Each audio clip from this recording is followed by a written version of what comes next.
Okay, picture this. The Cold War's icy Grek, right? East versus West. Tensions sky high. Then, just seemingly out of the blue, a top Soviet pilot lands their most advanced fighter jet, a MiG-25, on a civilian runway in Japan. I mean, it's like something from a spy movie. Oh, absolutely. But the reality of Lieutenant Viktor Belenko's defection, September 6, 1976, landing that MiG-25 Foxbat in Hakodate, it was arguably even more impactful. You know, the MiG-25 incident. It sent shockwaves way beyond fiction. It really did. And for this deep dive, our main source is the Wikipedia entry on it, which is actually surprisingly detailed, as you'll see. Our goal isn't just retelling a dramatic story, though it definitely is dramatic. Right. We're here to dig into its real significance, how it, totally shook up military tech thinking, strained international ties, and even kind of incredibly seeped into Japanese pop culture. Yeah, it touched so many things. Okay, so the flight itself, it's almost hard to believe. The sheer audacity, yeah. Totally. So Belenko takes off from Chugievka Air Base, supposedly on a routine training flight with other MiGs. Then bang, he just breaks away, dives down really low. That sudden move is what first pinged Japanese radar around 1:10 p.m. Which naturally triggers the scramble, right? F-4EJ fighters from Chitose take off about 10 minutes later. But here's the kicker, actually intercepting him. Not so easy. No, not at all. Two big problems for the Japanese. First, ground radar back then. Yeah. Well, it struggled with really low-flying stuff because of the Earth's curvature. Couldn't really see over the horizon effectively down low. Right, the physics limit. Exactly. And second, the F-4EJs themselves. Their look-down radar. It was pretty new tech then and frankly kind of limited. Think of it like trying to spot something small underwater when the surface is reflecting light. That ground clutter just messed with the signal for low targets. So even though they had some look down, it wasn't like today's systems. Not even close. True look down, shoot down. The really good stuff was just emerging. On planes like the American F-14 Tomcat, the F-15 Eagle, the U.S. was only just starting to get those. Yeah. Japan didn't have anything like that yet. And Belenko, somehow, maybe he knew this, or was just incredibly lucky. He apparently even climbed a bit near Japan, like he wanted to be seen, maybe mistaken for a U.S. plane. Still nothing. It seems that way. But no interception happened. Right. And then this Mach 3 capable jet just materializes over Hakodate Airport, totally undetected by the fighters. Wow. He circles the city 3 times, maybe confirming his spot. Yeah. Then comes in for a landing around 1:50 p.m. And it was not smooth. Not exactly a greased landing, I take it. Far from it. Touchdown like halfway down the runway, deployed the drag chute, still overshot, blew a front tire. Yeah. Skidded to a stop in the grass just short of the ILS antenna. Inches from disaster. Pretty much. And he was practically running on fumes. Maybe 30 minutes of fuel left, tops. Talk about cutting it fine. Yeah. And the people on the ground, totally unprepared. There's that story about the construction supervisor. Yeah, amazing. Had the presence of mind to grab his camera, got photos of it landing. Priceless stuff. But then as he got closer, Belenko fires a warning shot. Seriously? Yeah, into the air. He claimed later it was just to show he wasn't, resisting capture or anything. And then a local kid, an aviation enthusiast skipping school because he saw the MiG he runs over too, gets the same treatment. A warning shot. Man, what a scene. Just utter confusion on the ground. Oh, totally. And speaking of confusion, the initial official response. Yeah. It sounds almost like a comedy sketch, except it was deadly serious. How so? Well, Hakodate Air Traffic Control calls the Self-Defense Forces. Right. The SDF tells them, call the police. The police then say, well, maybe you should call the SDF. This bureaucratic runaround went on for, 20 critical minutes. 20 minutes, with the Soviet MiG sitting on the runway. 20 minutes before the Hokkaido police finally got there around 2:10 p.m., and then you had this whole jurisdiction fight. What, who gets to handle it? Exactly. The police basically cordoned off the entire airport. Told the SDF, ground troops, Air Force guys arriving from Chatu, nope, stay back. Civilian airport, landed plane, this is our scene. Unbelievable. A top secret Soviet jet, and they're arguing about paperwork. So while that's happening, Belenko's being questioned, and his goal becomes pretty clear. Yep. During that initial police questioning, he asks straight up for asylum in the United States. Said his original target was Chitose Air Base, the military one, but clouds made him divert to Hakodate. Whether that was the plan all along or just, a convenient story, hard to say for sure. Right. And the Soviets, I imagine their reaction was immediate. Immediate and furious, to put it mildly. They demanded access to Belenko, demanded the immediate return of the aircraft. Right now. But events moved fast. Very fast. Belenko was moved to Tokyo the very next day. And on September 8th, the U.S. publicly announced, yep, We've accepted his request for defection. So the U.S. stepped in quickly. Did the Soviets get to talk to him at all? They did. On the 9th, Soviet embassy officials met him, tried to, verify his intentions, maybe talk him into coming back, but Belenko didn't budge. Stayed firm. Absolutely. And later that same day, he was on a commercial flight out of Haneda, heading to the U.S. Then, crucially, the next day, September 10th, custody of the MiG-25 officially passed from the Ministry of Justice to the Defense Agency. Finally, the military folks could get their hands on it. Okay, so Belenko's gone.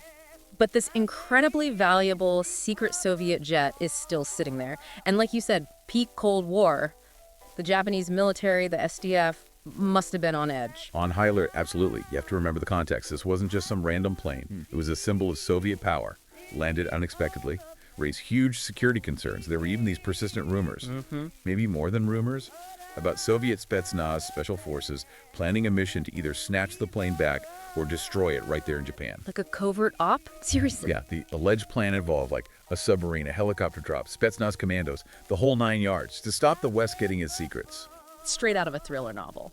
But the official Japanese government response wasn't exactly mobilize everything, was it? Something about the Lockheed scandal. That's a really key point. Prime Minister Miyakoki's cabinet. They were hesitant. Didn't issue any formal defense mobilization orders. The political climate after the Lockheed bribery scandal was very sensitive. But the military didn't just sit on their hands. No way. Especially Ground Self-Defense Force Chief of Staff Miyoshi. He took initiative, even without formal orders. Apparently gave verbal instructions to the Hakodate garrison to prepare. Basically put them on high alert, kind of off the books. The local infantry regiment start getting ready. So boots on the ground were prepping. You mentioned tanks and anti-aircraft guns. Yeah, incredibly. They had Type 61 tanks and these L-90 twin 35mm anti-aircraft guns nearby. Ironically, they were actually set up for a local festival display. They moved them onto the garrison grounds. And they drew up plans to deploy about 200 fully armed troops right to the airport for defense if things went sideways. Wow. And that almost led to a terrible mistake, right? That near incident with friendly aircraft. Yeah, that was a really close call. Shows how tense things were. 3 unidentified planes approached from the west. An anti-aircraft unit actually fired tracer rounds as a warning, getting ready to engage properly. Oh my God. Just as they were about to open fire for real, word came down friendly. They were Japanese Air Self-Defense Force C-1 transport planes. Massive relief.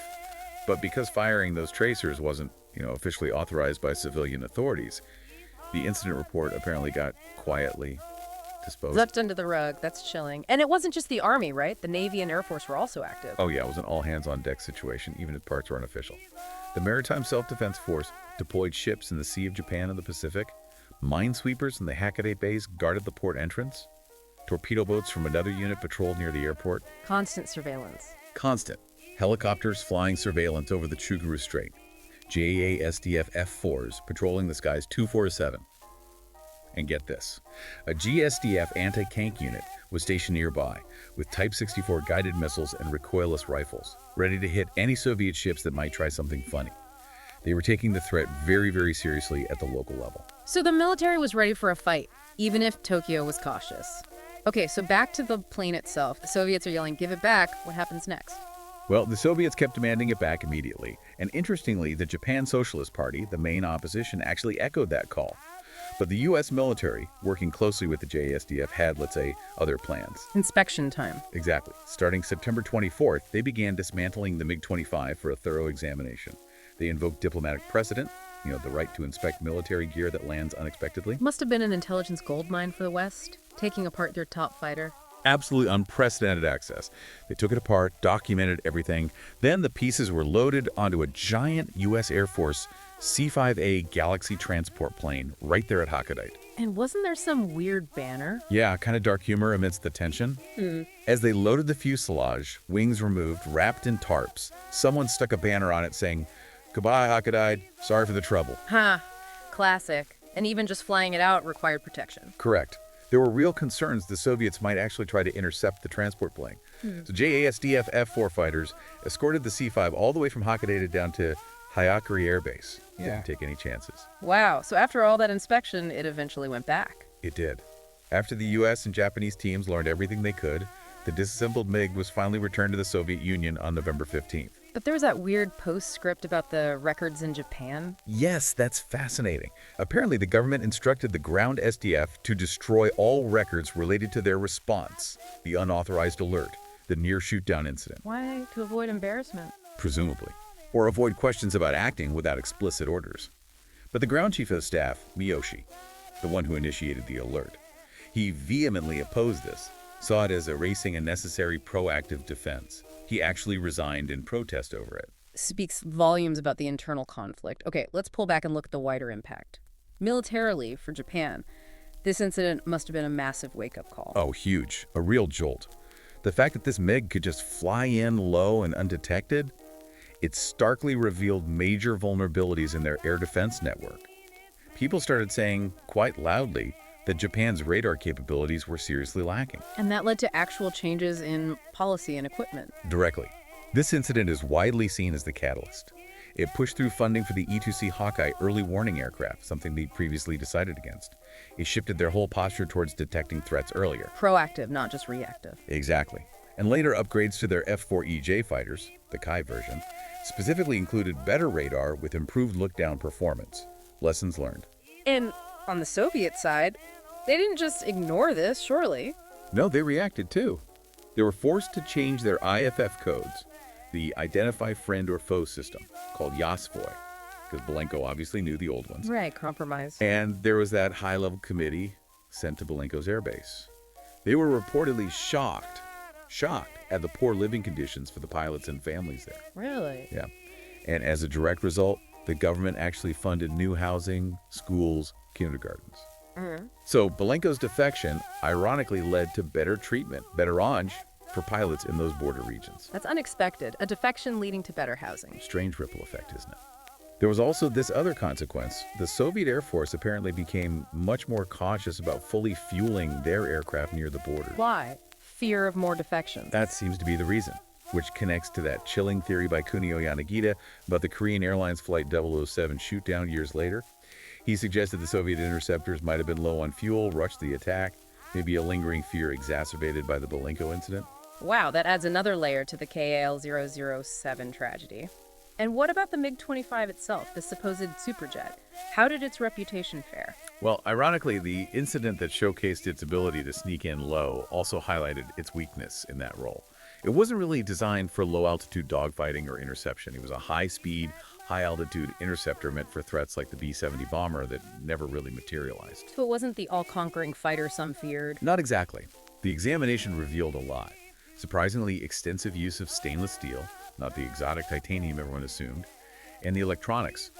Incredibly, they were largely based on old-fashioned vacuum tubes. Vacuum tubes. In a 1970s cutting-edge fighter. Yep. Robust, maybe resistant to EMP, but definitely not state-of-the-art solid-state stuff. This discovery significantly recalibrated NATO's assessment of the threat. It wasn't a dog, but it wasn't the technological bogeyman they'd imagined. The Soviets did learn, though they later developed the MiG-31 Foxhound, which did have much better look-down, shoot-down radar and avionics. So the defection kind of demystified the plane, for better or worse. Okay, beyond military tech, did it sour Japan-Soviet relations further? It certainly didn't help. Things were already tense just before the defection. The Soviets had seized some Japanese fishing boats. Then right after, there was that incident where Japan Airlines crew members were denied entry to the USSR over visa issues. Yeah. You can't draw a direct causal line for everything, maybe, but it definitely contributed to a very frosty atmosphere between Tokyo and Moscow. Yeah, sounds like it. Okay, shifting gears completely. The pop culture angle, this is where it gets really fascinating to me. Isn't it strange? Just 5 months after this major international incident, the model company Hasegawa releases a 172-scale plastic kit of the MiG-25, and it's a runaway bestseller. Sold over 400,000 units. Yeah. Funnily enough, the kit was apparently based on sketchy info and actually depicted the reconnaissance version, not Belenko's fighter version, so it wasn't totally accurate. But still, massively popular. Some say its success helped keep Hasegawa focused on traditional military models when others were shifting to things like, Gundam robots. So Belenko accidentally boosted the military model kit industry. That's wild. And it wasn't just models, right? Books? Movies? Oh yeah, it permeated culture. Several documentaries were made over the years, NHK specials, things like that. In books, there's a novelist, Tsuji Hitonari, who was actually a high school kid in Hakodate when the MiG flew over. He wrote about it. He even interviewed Belenko later for an essay collection. No way. And it's probably the most famous connection, Craig Thomas's thriller novel, Firefox, about stealing a fictional, super advanced Soviet jet, directly inspired by the Belenko incident, which of course became that big Clint Eastwood movie. Firefox and everything got together, mind blown. Right, and it didn't stop there. Manga and anime picked it up too. There's an anime film called Future War 188X with a Soviet pilot defecting in a fancy jet. The super popular comedy manga Kochikame had an episode where a MiG lands at a neighborhood police box. That sounds hilarious. Even the legendary Osamu Tezuka, creator of Astro Boy, did a blackjack manga episode called The Boy Who Came from the Sky, literally 11 days after the real event, about a pilot landing a fictional jet to get medical help. Plus other one-off manga. It just shows how much this event captured the Japanese imagination. It's truly amazing how a single real-world event can just explode like that in the cultural sphere. So to kind of wrap this all up, Belenko's defection was way more than just a Cold War footnote. Oh, absolutely. It was a pivotal moment. It exposed critical flaws in Japan's defenses, forced a major reassessment of Soviet military tech by the West, directly led to policy changes and equipment upgrades in Japan, strained relations, even improved living conditions for Soviet pilots. And became this unexpected source of inspiration for model kits, books, movies, manga. Exactly. A complex event with incredibly far-reaching and often unexpected consequences across so many different areas. It really makes you think, doesn't it? How one person's decision, one audacious act, can send these ripples out, changing military strategy, influencing diplomacy, sparking creativity. It leaves you wondering what other seemingly isolated moments in history have had that kind of profound, unforeseen impact on how we see the world. Maybe that's something for you, the listener, to mull over after this deep dive.